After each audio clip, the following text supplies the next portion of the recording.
Mr. President, parliamentary colleagues, friends and family in the galleries. It is a great honour this afternoon to deliver my maiden speech to this Parliament. As this is the address and reply, I thank Her Excellency the Governor for the speech with which she opened this Parliament. Mr. President, I congratulate you on your election to the role of President of this Chamber, an important job with which I'm sure you will deliver with great distinction. Mr. President, it is my understanding that there has been a total of 277 members of the Legislative Council in South Australia's history.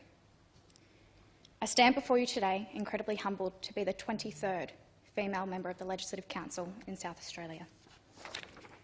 Growing up, this opportunity is something that I could not dream of.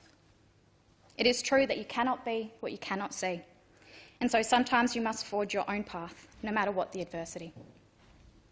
You see, I spent my adolescent years growing up in the Kingdom of Saudi Arabia, at the time a nation of great societal limitations, particularly for women. As a woman living in that place, I was not allowed to drive a car, let alone put my hand up for public office.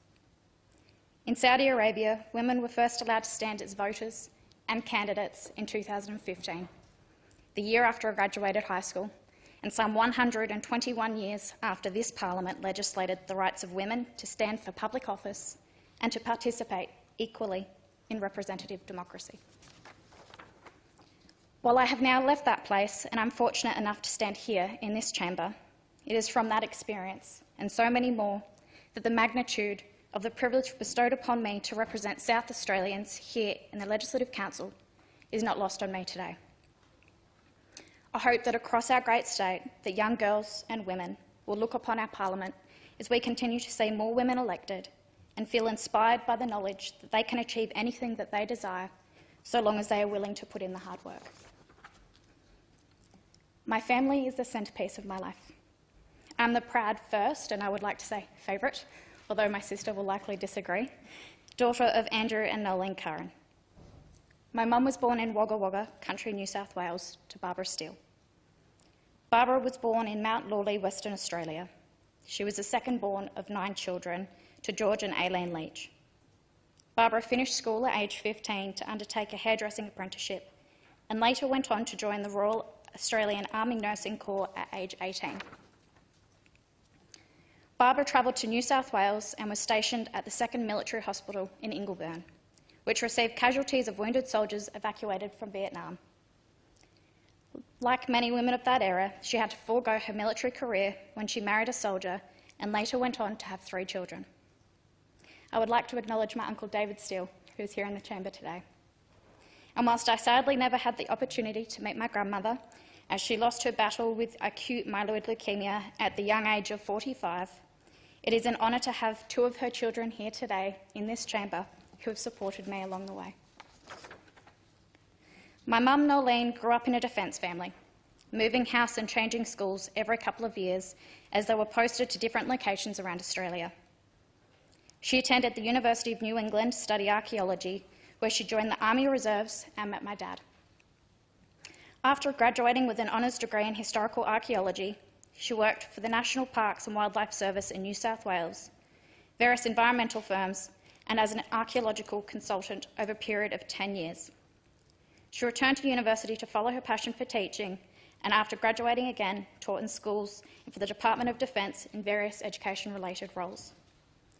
Since returning from Saudi Arabia, Mum has completed a Master's in Education, specialising in educational leadership. My dad, Andrew, was born in Menangatang, country Victoria, to Bernard and Janet Curran. My grandfather, Bernard, was born in Mildura and spent his childhood in Menangatang and Melbourne. After school, he returned to Menangatang and worked on his father's farms as a stock and station agent and later as a farmer himself. Nana, Janet, is from Deniliquin. She is here in the chamber today, and I would like to reflect on just how special it is that she can be here for this moment. She spent her childhood on family farms in Deniliquin, went to boarding school in Melbourne, and left school at the end of Year 10 to become a nurse. Nana worked in the hospital and ran farms with my grandfather throughout Australia at different periods, eventually ending up on a farm near Armidale, New South Wales. My grandparents have always stressed the importance of education to their 5 children and 11 grandchildren. They taught us the importance of dignity, and hard work. As a result, all of their children worked hard and continue to work hard to achieve tertiary qualifications, of which I'm sure my grandparents are very proud. My father grew up on farms. After high school, he joined the Army and attended officer training at Royal Military College, Duntroon. He later joined the New South Wales Police, where he served with distinction in uniform, plainclothes and undercover duties. He left the police to study engineering after 10 years' service. Over the past 20 years, Dad has worked in Australia and the Middle East as an engineer.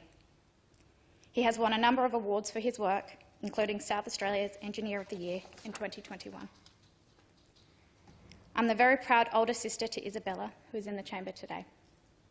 She has achieved much in her short life, having already received a bachelor's in medical research and is currently studying a Bachelor of Medicine and Surgery. At this stage of her studies, Bella hopes to go on to be a paediatric cardiothoracic surgeon. For 5 generations, the Currans were farming families.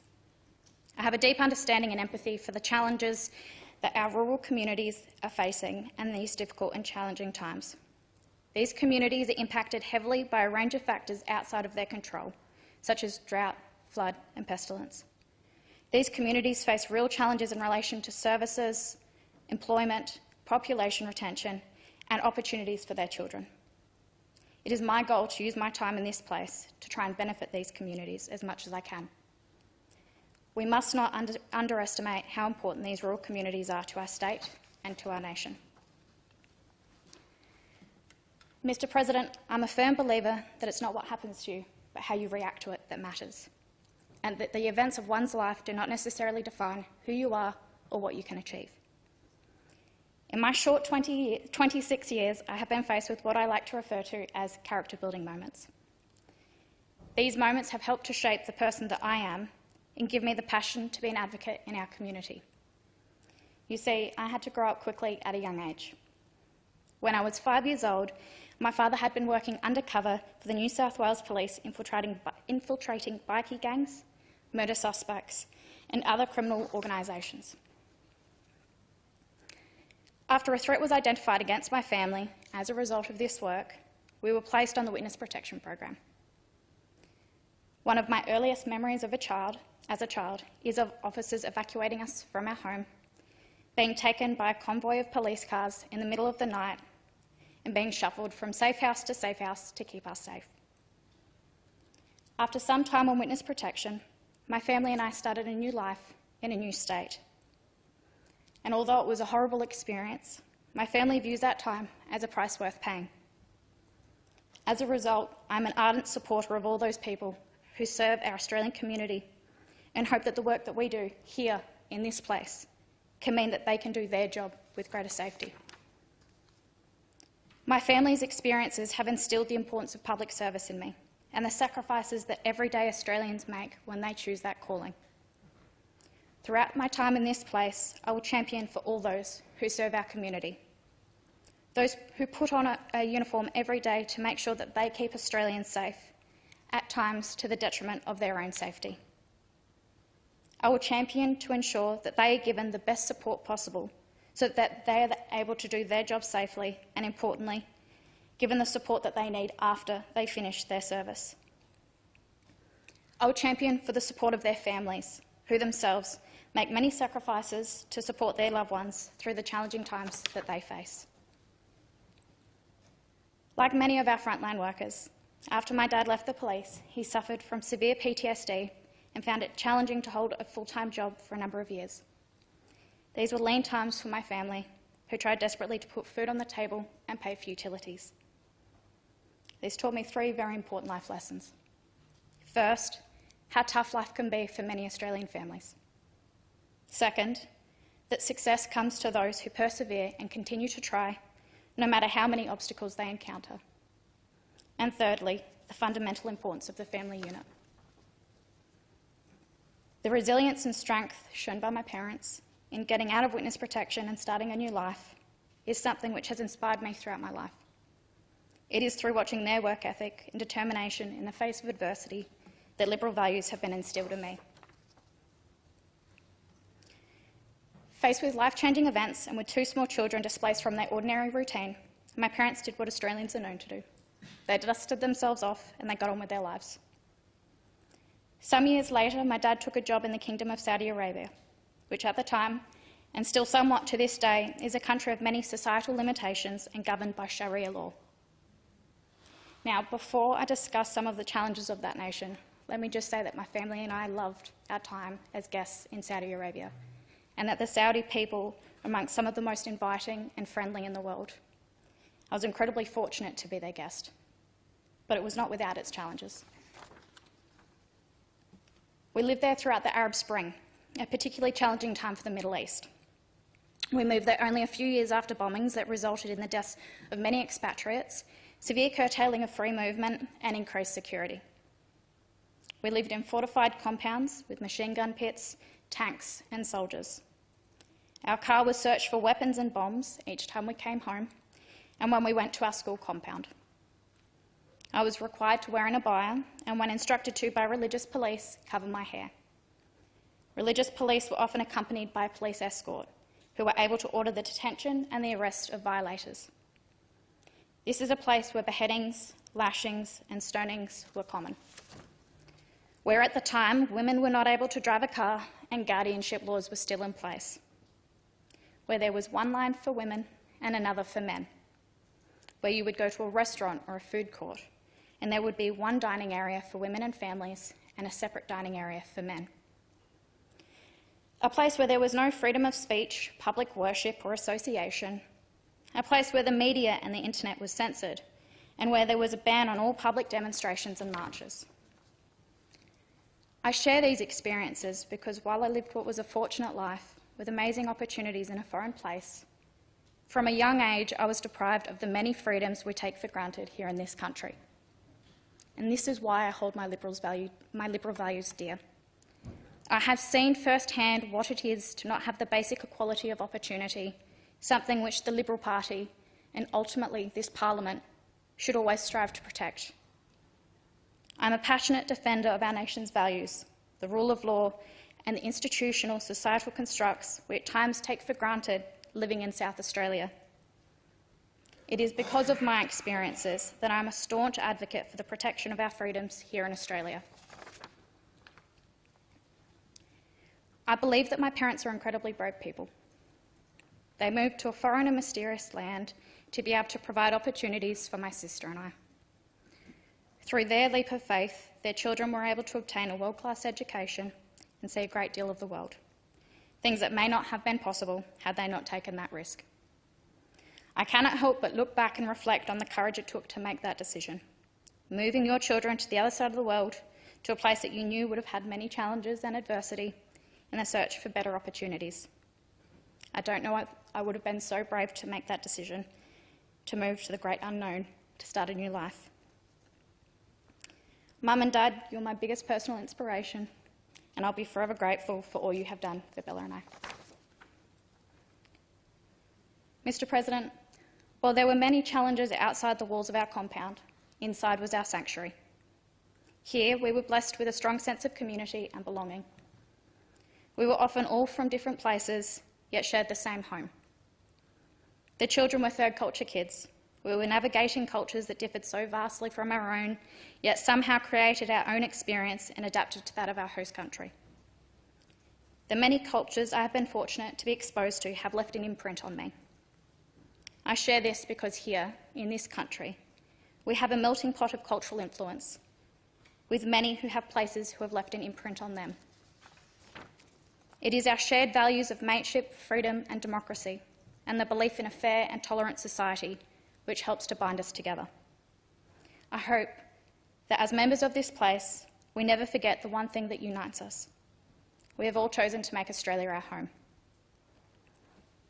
At 18, I moved to South Australia for the opportunity to study.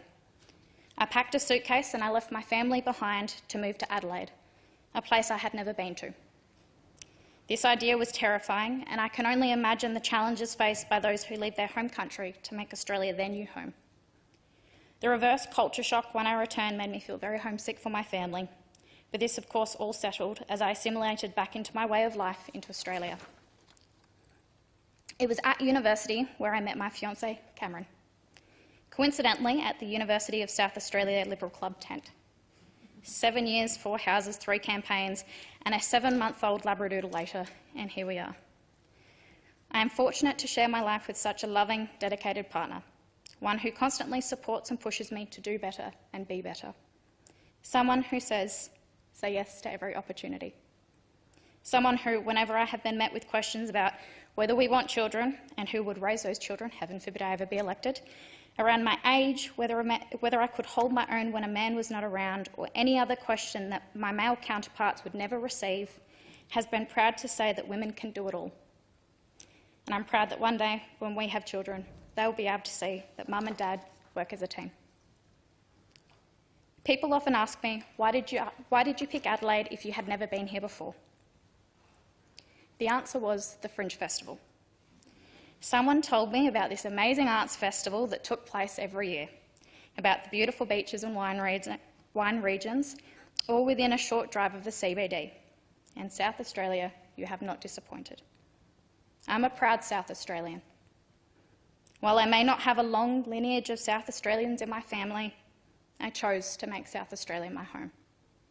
I chose to lay my roots here because I can think of no better place to start a family one day than here. As the youngest member of the Legislative Council, I'm a passionate advocate for young South Australians.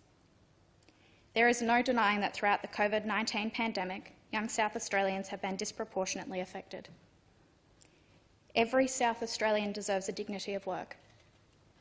Whilst the national unemployment rate may be sitting at 3.9% and national underemployment rate at 6.1%, the youth unemployment rate currently sits at a far larger 8.8%. In March of this year, it was reported that house prices in South Australia are growing at a faster pace than the national rate, with a lack of supply pushing the median value of metropolitan homes up by 25% a year. This is not obtainable for young South Australians. South Australians who are aspirational, working hard to save in the hope that one day they'll be able to afford a home for their families. But they're struggling to keep up with the price rises as they try and reach their financial targets. These are but a couple of issues and challenges that our young South Australians are facing. From my perspective, I'm a firm believer in a small government. That is, for the government to create an environment for enterprises to flourish, but to then get out of the way and let business get on with the job. It is important to note that where possible, I think the government of the day should look to create a hand up instead of a handout, and that we, in this place, should seek to create a South Australia where people are self-sufficient, so South Australians are not forever dependent on government decisions. One of the best gifts you can give someone is an education. Every child deserves one. I was fortunate to have parents who believe in the importance of an education. They fostered and nurtured my sisters and my learning, and I have had the benefit of them leading by example. As a child, I watched both mum and dad go back to university to start a new life. I became my mum's guinea pig for her lesson plans as she studied teaching, and I sat up the back of lecture theatres with my dad as he studied engineering. I'm fortunate for this because I learnt, through their example, the importance of hard work, perseverance and grit. But most importantly, I learnt that nothing in life is handed to you. If you want something, it takes hard work. I graduated from the American International School, Riyadh, with an International Baccalaureate diploma, and later went on to receive a Bachelor of Laws with honours from the University of South Australia and a graduate diploma in legal practice from the College of Law. This education has helped strengthen my understanding of the world around me. In my view, our greatest challenge in this place is acknowledging when we don't need to legislate and to know when it's time to get out of the way. There are many people who I owe thanks to along my journey to this place. I would like to acknowledge and thank my family for their love, support and patience. Thank you for the late nights putting up call flutes, the long days standing at polling booths, and the many hills climbed letterboxing, and the many phone calls being my sounding board. My being here would not be possible without your love and support throughout this long journey. I would like to acknowledge my fiancé, Cameron. Thank you for your love and for believing me and for pushing me to do better. Thank you for licking postage stamps and stuffing envelopes until midnight, and for joining me on my countless long country drives just to keep me company. I would not be where I am today without you, and I'm so blessed to be able to share this journey of life with you. I can't wait to marry you. I would like to acknowledge and thank my soon-to-be family-in-law who are in the chamber today for welcoming me into the family and for your support of both Cameron and I. I would like to acknowledge the Liberal Party, without whom I would not be here. My success in being elected is something that we, the Liberal Party, all share. It is not mine alone. It is mine because of the incredible support that I have received from State Council and the broader Liberal Party. I would like to say just how grateful I am for that support and for the belief that you have placed in me that has enabled me to stand here today. I thank all of my state parliamentary colleagues who have assisted me on my journey, but in particular to the President of this place, the Honourable Terry Stevens, to our Liberal Party Leader of this place, the Honourable Nicola Chintafanti, and to the Honourable Hadi Jolamo, MLC. I thank my federal parliamentary colleagues who have also given me guidance along the way, in particular to Tony Passon MP, the member for Barker, Senator Alex Antic, and to Nicole Flint, the member for Boothby. I would like to thank the Liberal Party leader, David Spears MP, member for Black, for the faith that he has placed in me and appointed me as the Shadow Parliamentary Secretary to the Shadow Attorney General responsible for child protection and the prevention of family and domestic violence, and to my Liberal colleagues in the Legislative Council for the faith that they have placed in me, a fresh-faced junior MP, to be your opposition whip. I would like to acknowledge and thank some key people in the Liberal Party who throughout my journey have gone above and beyond in their support and guidance. To state executive members over the last few years, but in particular to Ben Hood, to Lachlan Haynes and his lovely wife Sarah, to Courtney Norse and to Ella Winnell.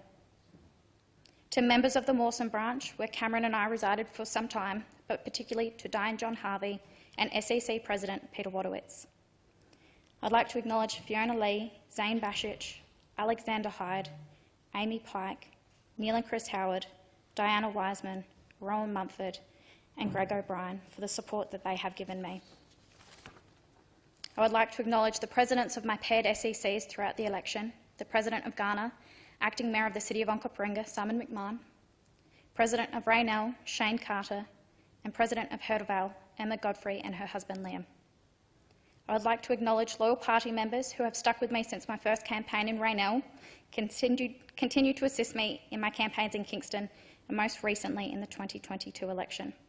In particular to Ronald Anson and Terence and Rosalind Jones. There are too many of you to name who have offered your support, guidance, friendship and advice, which has helped me along my journey to Parliament. You all know who you are. It takes a village to run for Parliament, and I thank you for the support and the faith that you have entrusted in me. To those who stand opposite me, and to those I know from time to time we shall disagree, I think it is important to remember that we stand in this place wanting to create a greater South Australia than when we inherited it.